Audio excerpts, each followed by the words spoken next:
کیا ہونا چاہیے مسلمان کو، اس کی طرف میں توجہ ضرور دلا دیتا ہوں۔ جو رب تعالیٰ نے ہمیں جو دین آپ صلی اللہ علیہ وسلم کے ذریعے سے دیا ہے اللہ تعالیٰ نے، اس کو ہم مذہب نہیں کہتے، کیونکہ وہ مذہب ہے نہیں، وہ دین ہے، ایک طرز حیات ہے، ایک ضابطہ حیات ہے۔ جب ہم اپنی زندگی کو اس ضابطے اور اس قانون اور قاعدے کے مطابق گزارتے ہیں تو ہم بہت اچھے انسان ہو جاتے ہیں۔ تو مسلمان اچھا انسان ہوتا ہے، اچھا انسان مسلمان نہیں بنتا۔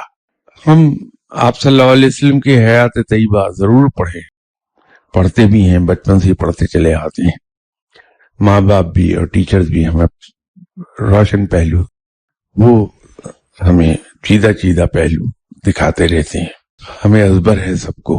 تو اگر ہم ہر مہینے یہ ایک قصد کر لیں کہ میں اس مہینے اس سنت پر عمل کروں گا، تو سال میں 12 سنتیں ایسی ہیں جس پر ہم عمل پیرا ہو چکے ہوں گے۔ 5 سال کے بعد 60 سنتیں ایسی ہوں گی جس کو ہم فالو کر رہے ہوں گے۔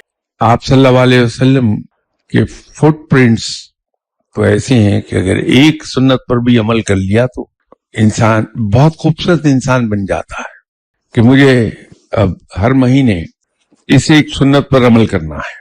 تو دیکھیے زندگی میں انقلاب کیسے آتا ہے۔ ہمیں حیرت ہوگی جن رویوں کے ہم شاکی ہوتے ہیں کہ دوسرے آدمی نے یہ کر دیا، اس نے یہ کر دیا، اس نے یہ کر دیا، اس نے یہ کر دیا، تو وہ ہمارے گلے شکوے دوسروں سے ختم ہو جائیں گے۔